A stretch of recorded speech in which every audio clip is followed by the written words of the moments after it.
Hi, welcome again to this episode of Dyslexia Solutions. We have a returning guest, and you listened to him last week, and you were very interested in what he had to say. His name is Ron Greer. He is the area manager of the North Central Texas for Man in the Mirror Ministries, and he's going to talk about his time in prison when he got into crime after graduating from high school with a 1.8 GPA. So I think his story and testimony is so important for you to hear. So I'm going to welcome Ron to the stage. Come on, Ron. Good morning. Here you are. Hi. You know, I talk a lot about... No, you and my husband. I talk a lot about the illiteracy rate of the people in prison. And we have 88% of the juveniles in our juvenile court system are illiterate. And 66% of the prison inmates are illiterate. And we talk about addressing illiteracy by the end of third grade. So some people might say in fourth grade, but it has to be at the beginning of fourth grade. If they say the research shows that 2/3 of kids who aren't reading by the beginning of fourth grade rarely catch up. And the percentage I've heard as high as 80% can go into crime or, drop out of high school, whether that means they're going into crime or whether that means they're going to be on welfare. This is something we need to nip in the bud. And I have more statistics. I don't want to share them right now, maybe later. But why don't you share with us, Ron, about even though the support you received in school or the support you didn't receive in school, how that contributed to some of your decisions? Well, thank you. And I would agree with the statistics. The teacher, the one teacher who understood and recognized there was something different, and he helped me. Again, that was just during that period of time in junior high school. Oh, okay. It's middle school now. Back then it was called. I know, right? But he recognized it. But I think the problem was it wasn't kind of communicating, conveyed to me. And so that's that. So it would have been great if someone had explained to me the differences I had and work with me that way, where it was intentional, and I knew what was being done. So you're part of it. But my problem was similar to a lot of guys that I met. Not being able to read and learn like other kids. You start to feel like garbage, feel bad as a child, and especially as a boy. So you find other ways to act. You act out. You find other ways to gain acceptance and be like the other kids. So you go overboard with that, and God forbid they find out you're not smart as they are, and unfortunately, given the environment I was in, that led to this violence, this development, this acceptance of violence with myself and among my peers and the whole neighborhood. So that became a habit and a way of sort of impressing people at the same time solving problems. It's something when I got and we all were also venting my anger. It was there was nothing there to sort of help cushion that or stop that or contradict that. So that became the mentality, and at the same time, in my case, I grew up during the radical 60s, in the middle of a neighborhood where Black Muslims and the Black Panthers was a central accepted part. So it's just my anger and my lack of self value and self-image all sort of kind of flourish in that environment. So by the time I graduated high school, and graduating high school was just something to do to get out of the ghetto. School just wasn't that big of a deal to me. And if it had not been for my parents' insistence, I probably wouldn't have graduated either. Isn't that something? Yeah. So it was one of those things that there was never a thought, it was an expectation, and then there was no discussion about it. But I think what the teacher did for me, Mrs. Nowicki, was convinced me that, okay, I'm doing this, but it wasn't for education's sake. It was to show everybody else, kind of show everybody up and just get out of school quickly. So when I left school, there was a relief. Now I'm free to do what I want to do. The problem was I got in the military and I had the same attitude and had developed a habit of, of certain things, including violence to solve problems or to make myself look good, and just always overboard. And it ended up me trying to kill a man because he touched me. Because I hated white people with a passion and had bought into all the lies and the hatred. So I ended up in Fort Leavenworth, Kansas, facing 32 years, but I ended up doing 18 months there. But one of the things that happened while I was there is that you end up having a bunch of time on your hands. And there were a handful of guys who read, right? They were readers.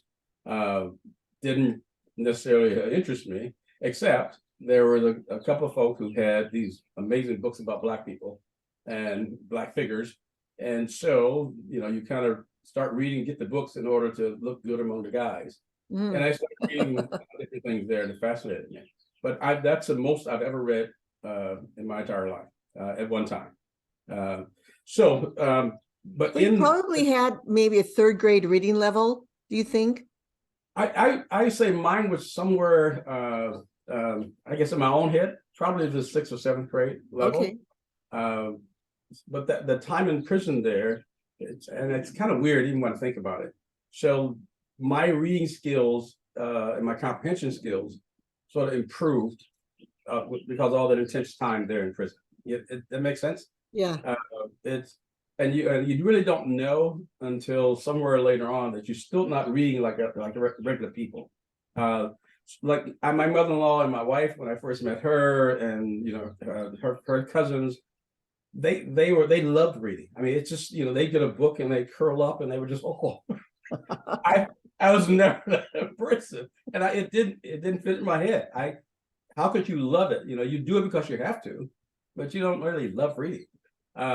And it was always a struggle. But that time in prison and diving into the books because of the interest I had in the Black folks and Black history, sort of elevated my reading skills to the point where I got out of prison, went back home. A little while later, I went to college, an engineering college. Again, not because I wanted to be an engineer, because I wanted to work for McDonnell Douglas Aircraft, and they had a special program. They had trained me in the military. And then they had a special program for you once you got out. So they accepted me without testing scores and all those sort of things. But to overcome that, I had my instructors, I think I mentioned before, wear a recorder. Because again, I can't read and write. I can't listen and write at the same time. So I still struggle with it. But it's just one of those things I kept struggling with over and over again. And it's got better as I don't know if I got better as I struggle with it, but even to this day, I can't read for long periods of time. I have maybe a 30-minute limit before my brain drifts off, before things start to do this on the page. And I got a little weird techniques I use. You got to get me off for a minute, relax, and come back. Well, is that, you mentioned last time it was also because you have ADHD. Is that also just concentration when people are talking? That you can tend to drift off? I do. That's why I'm the my wife hates when I say it, but you're the talker. I met a guy once and he said we were trying to figure out where we knew each other from, and we were the same church, big mega church. And we were talking he goes to the same time service, 9 o'clock service, and I go to 9. He goes, oh wow. I say, yeah, we go to 9 o'clock also. He goes, all of a sudden in the middle of the conversation, he goes, oh, you're the Black guy on the front row. Yeah, I'm the Black guy in the front row. Getting involved and talking. Because I have to, if I'm I can't listen and concentrate on a large crowd of people, even small crowd of people. I have to be in the front where I'm right near the speaker. If I'm in a classroom, I have to be in the front where I get no distractions and when someone's talking. And if they talk more than about 15 minutes, some idea pops in my head and I'm going off someplace else. So again, if I'm listening to people, I have these little techniques I have to do to get myself back on track. But a wife's nudge, no. Okay. And it Well, drives her crazy because there are times I'll go off on a tangent. I think of something. I turn around and whisper something to her because it's a great idea to me. And she looks at me and is like, he's talking. Why are you? So anyway, one of the things I discovered with those things that God kind of gave me grace to discover about myself, later on when I started doing prison ministry, working with guys in prison and then guys getting out, well, those things helped because you realize that with a lot of the guys in prison, especially Black guys from urban areas, there's a common theme among them, and usually it's their criminal activity comes out of this need for acceptance, need for value, all those sorts of things. They don't have most of them don't have father figures. They don't have fathers in the home, and so they end up like I did. You get angry, you get frustrated, and you act out certain ways, and then you find ways to find acceptance, which usually isn't. It's usually among the criminal crowd or people who don't really care about your criminal activity, and who, in a lot of cases, encourage it. It becomes part of the culture. So they end up in prison, and in the prison environment, it's just you have the same sort of acting out, and you realize when you start working with guys, especially when you're trying to teach them the Bible, and part of my technique is having guys actually read it, and you find out very, very quickly. You embarrass guys very, very quickly because you find out they can't read. And if they do read aloud, you realize it's that third or fourth grade reading level. So that was one of the discoveries I made there. So were you in the prisons with the guys 18 and older? Say it one more time. You ministered in the prisons with the adults, older adults. Yes. I did one sort of experience with juvenile facilities, but it's just one thing you realize is not where God had called me at the time, equipped me to do. Yes. And then the opportunity to do it kind of they weren't available for adult prisons. Juvenile facilities are totally different from adult facilities. The restrictions for people coming in, it's a whole lot higher and different than adult institutions. So those two things, combination of those things, kind of led me into full time with adult facilities.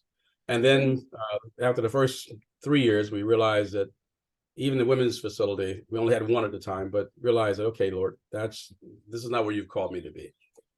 So mainly with men, 18 to, whatever. There are guys who are 40, 50, 60 years old also I've worked with. I've had such a dream to help the prisons, and I wrote a book. It's called Prisms of Brilliance, and it says no illiteracy here. And it's the prisms because I think about the brilliant mind of, the criminal mind could be brilliant in the right direction. Instead, it's brilliant in the wrong direction. Yes. But I worked about a month in the probation camps, Camp Rocky and Camp Page here in California. Okay. All right. And I saw the illiteracy, and man, we couldn't do anything to help these kids. I remember writing a letter to the superintendent of LA County, and he wanted me to address the superintendent of LA schools. And it was just halted because they had other issues that were their priorities. And then I remember when the state testing came around, they were really focusing on one specific kid in the Camp Rocky that was very bright, a real sharp kid. And it turned out on the day of testing, he got in a fight and was isolated. So he didn't even get to be tested. And he would have been their shining hero in the probation camp.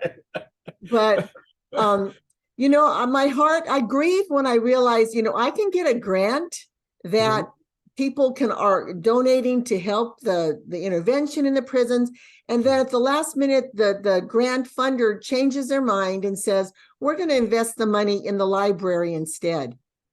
And it makes me think, do we keep, so because you started to read when you were at Leavenworth, it makes me think there is a purpose for that library, getting I think you like to read.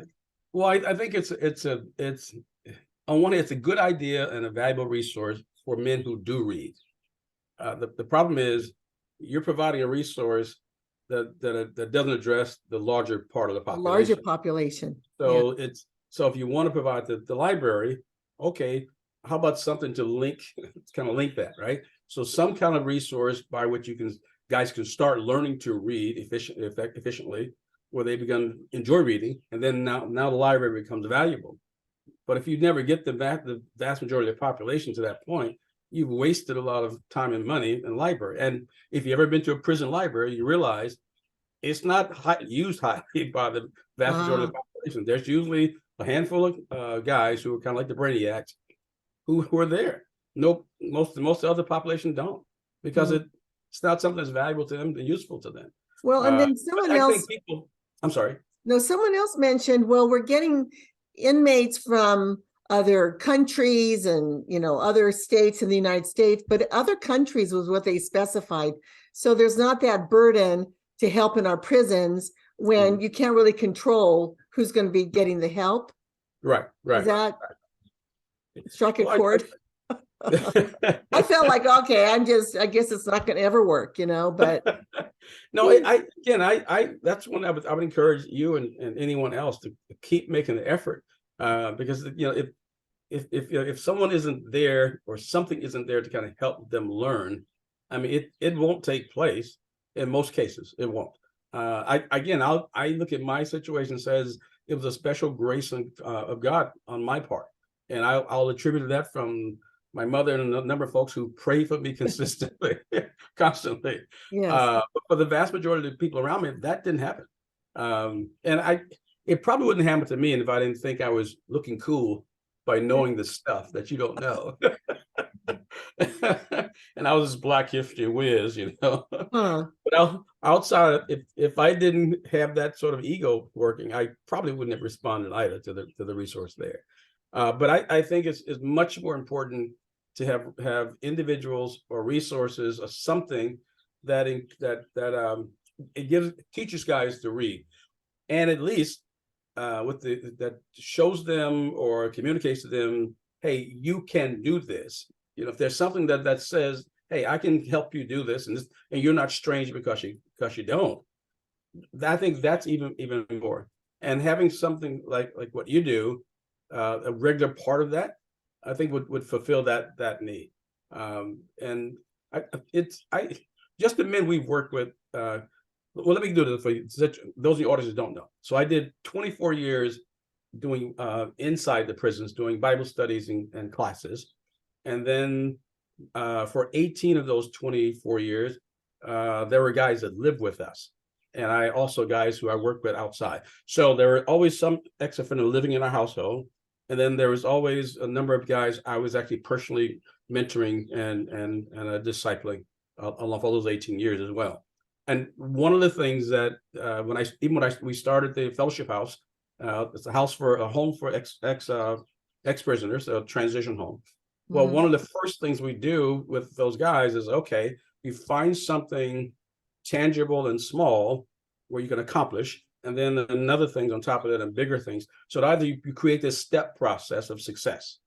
And one of those things is you get a driver's license, you get a Social Security card, then you get a job and move on. But also here's a guy who doesn't read and cannot read. All right, let's find ways to sit and talk about and even teach techniques of seeing things and understanding things in a way that kind of gives you the ability to at least look as if you understand something, or understand something and be able to use that. So and reading again was one of the things you're very sensitive about, but at the same time, being sensitive, you find resources and ways to teach them or to help them read better. Because if I know if a guy is confident in his abilities to read, you can convince him that he has a certain level of intelligence. And if he has those two things, all right, then other things, accomplishing other things and doing other things, all of a sudden don't seem so momentous to me. I have this confidence and this sense of value that grows out of that. So all that to say, if there's some mechanism, some way in the institution while they're there that helps overcome that lack, that could go a long way. So, even with I don't understand either. Well, I do understand it. I just it bothers me. One of the things I'm going to turn this phone off because sorry. I have my phone on airplane mode, but for some reason it just wants to beep and beep. So I'm turning it off. Sorry to our listeners. But what I'm getting from you, Ron, is so the transition homes might be a good group of people to reach out to instead of trying to get into the prisons. Look for the transition homes. Well, I would say both and. Okay. The transition home would probably more likely be easier. The transition halfway houses would be probably easier than a prison, but eventually that it needs to happen in the prison environment. And they're slow to move and make changes because it's just the nature of the environment. Yes. And so I trained volunteers who went into the prison, but we also had opportunities along the way to train correctional officers and correctional faculty, because after a while we gained, they expected or respected us rather, in a way that we had a certain level of expertise, because the guys who are part of our the prison fellowship Bible study and our fellowship, those were the guys who were no longer involved in a lot of crazy crime in the prisons, and the officials were impressed by that. Mm-hmm. So all of a sudden they gave us a sort of an open door to try to train them. And one of the things that they would tell you, and we knew also, in that environment, there is a constant sort of vigilance that has to be maintained. The problem is, you are a guard, you are an official, you work 8 hours, and then the next shift comes on. Well, the guys who are there, they have 23, 22 hours a day to figure out how to overcome and circumvent your security measures in the system there. And at the same time, they have their own culture and sort of own power structure there outside of your control. So there's a constant kind of fight going back and forth. Gosh, I see that. Well, and the thing is, you realize, you try to get them to realize, you have some brilliant minds here. They just don't know it, and they don't know how to take it and apply it in a positive way. So they gravitate toward the sort of natural, sinful human nature in the process.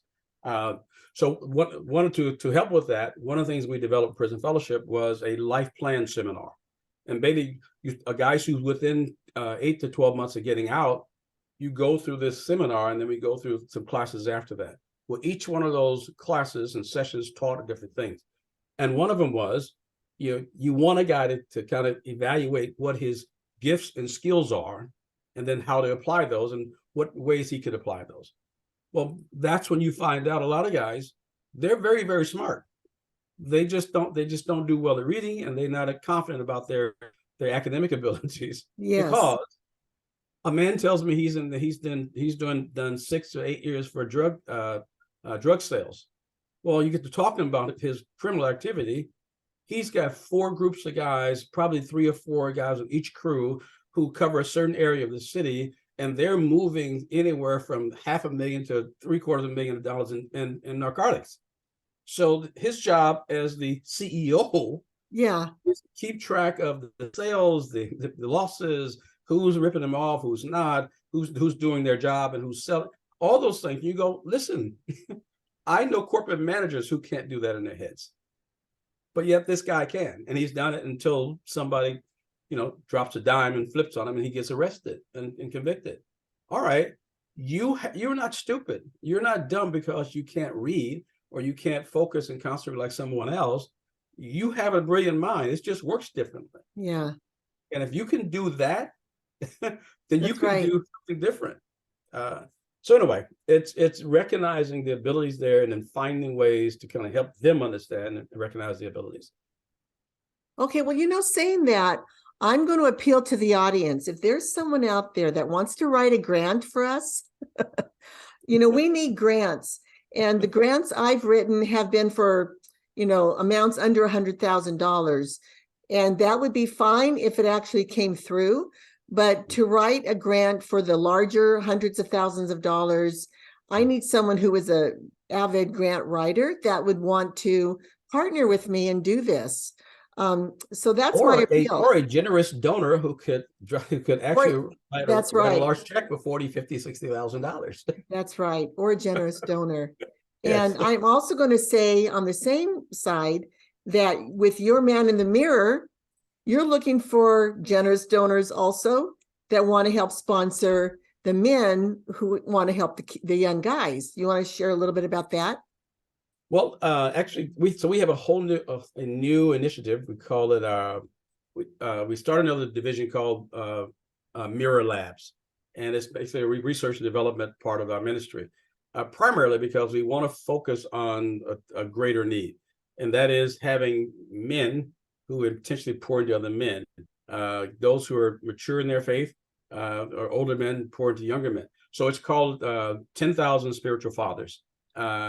And the initiative is to raise up somewhere around 25,000 men eventually to actually intentionally, spiritually father, in other words, mentor or train younger men. Because it's one of those things that most of us can look back and say, there's a guy or a couple of guys along the way God has supplied who became a Paul to us and us Timothys, and then eventually moved us from being Timothy's to Paul's and pouring into other younger men also. Yeah, the mentorship model. Yeah. Right. And the churches, almost most churches are realizing that they are losing a whole generation of young people, those 25 to 40-year-olds. They finish high school, some leave, others finish college, and then they never come back to the church. Now, again, they aren't renouncing their faith. They just the church has no sort of meaning to them. But yet they're still interested in those things of Christ. So the idea is to find men who actually reach out to them and then walk with them and be this father to them. And so they keep growing in their faith, become better fathers and husbands and members. Well, so now you're located in Texas. Yeah, my area is in north central Texas. So the headquarters is in Florida. There are about 90 of us around the country, area directors. And here in Texas, I think there are 5 of us in different areas of Texas. But we are the local boots on the ground. So we train church leaders and pastors, and then we train men's leaders. Okay, so if this YouTube will go worldwide, but we're speaking to our nation that there are all these locations, and so this is, I guess, a dual appeal to our audience. So the idea is that we're looking for major donors now to fund the headquarters and this research part, as well as other part of the ministries, and that benefits whichever area that the donor the partner is from as well. But it's primarily the bulk of that would go toward the headquarters, where most of the work is taking place, and then it comes to the field. We have a whole initiative starting probably a couple months ago, focusing on major donors. Okay, I think that's amazing, and we just want to build our families, build our homes, let our young men be strong young men. And well, if we don't, it sounds kind of over the top, it's not hyperbole. It's true. If you do not reach men, if we don't find a way to actually start effectively reaching men and creating these passionate followers of Christ, it doesn't matter what we do politically, it doesn't matter what you do economically, we will fail. This country, this nation will fail. It's because this attack on men. If you do not reach men, there's nothing your church, nothing the government can do to stop the decline. Why God set it up that way, I don't know. Yeah. I just know that He did. And there are a number of places throughout Scripture when men didn't do what God called them to do. If they weren't the men God called them to be, people suffered around it. One in particular was He told them once a year, the men and the boys of age, take them up to the city and worship me. And then He tells them again, come up to the city once a year and don't come empty-handed. I'll take care of your family, your land, your wives, your animals. I'll take care of all that, protect that, but you come once a year. And the year that you do not do this, I'll curse you. And that was, again, one instance where they went into captivity for years. Why? Because the men, not the women, the men did not obey God. So you go all throughout. There's never a case where men disobey God and everybody around them suffers. But at the same time, it's always, you look at all these characters. Why does God always hold the man accountable? I don't know, but He still does. And I'm telling you again, I can take you to a number of urban areas I can show you over a 30 or 40-year period the decline and the destruction that's taking place when you took men out of homes and men stopped being men. So it hasn't changed. So it's a passion of mine because I've seen it, I realize it, understand it, and I've lived it. Yeah, and for our audience, I think you can see how our two worlds mesh. The heart to help the guys learn to read, women also, but the destruction that can happen in their lives if they don't, and the urgency we have. So back to the dyslexia side, that's great, Ron. And people can reach out to you. They're going to have information how to reach you for more information. And back to the dyslexia side, if we really want to help reach these kids we want them reading at grade level by the time they enter 4th grade. So the intervention needs to start. We have intervention that we provide over Zoom. You can order my training programs. You can be trained by me live over, if you want, reach out to me. Let's have a discovery call. Yeah. So final words, Ron, to our audience as we close here. Well, I would say, again, one of the analogies that we used to use in our training that talks about the necessity for reaching early on. It's a story about the Amazon River, and they're in the river. Fisherman hears this baby crying and turns around, and there's a baby holding on to, a small child sitting on a log floating down the river, and he jumps in and saves the child. And no one knows who it belongs to, so they care for the child. Well, as the time goes on, there's another one, and then there's another one, and the village eventually forms this amazing sort of team of people and a strategy for how to reach them when they get there, and how to float them over to the side. And they've made success in saving the babies out of the river, except no one stops to ask until eventually one guy goes, well, where are the babies coming from? How about we go to where they're being tossed or dropped in the river and work there, and we'll solve the problem. Well, that's sort of the same thing here. Why not figure out and intervene early on in kids' lives, and you don't have to worry about rescuing them down the line, because the older they get, when they still haven't been helped, the harder it is to help them later on. So it makes all the sense in the world to help them in when they're young, and being formed in their minds. Reach them early on. And that will solve a whole lot of problems down the line. Again, I can't say it enough. If I had simply known as a 3rd grader, 4th grader, 5th grader, what I knew as when I discovered as an 18, 19-year-old adult, my entire world probably would have been different. I have no doubt. Yes, and do I dare share the amount of money years ago? When I wrote my book, the prisons would cost $46,000 per inmate, while a general ed student would be $13,000. A special ed student would be about $24,000 per year. Yes, prison was double that, and that was a few years ago. Just to do the research now. Yes, I haven't actually been with the Prison Fellowship or involved in prison ministry since probably the early 2000s. And our ministry did these reports. Well, one of the things then, back, I think the average cost of a prison, they broke it down per cell, which is usually individual, was $85,000 per cell for a new prison. Well, to maintain existing prison, was somewhere around $30,000 or $40,000 per inmate. So there's no way in the world we couldn't get a lot more out of those kinds of dollars in educating kids than helping kids than we could in the prison population. That's right. And that's just the initial cost.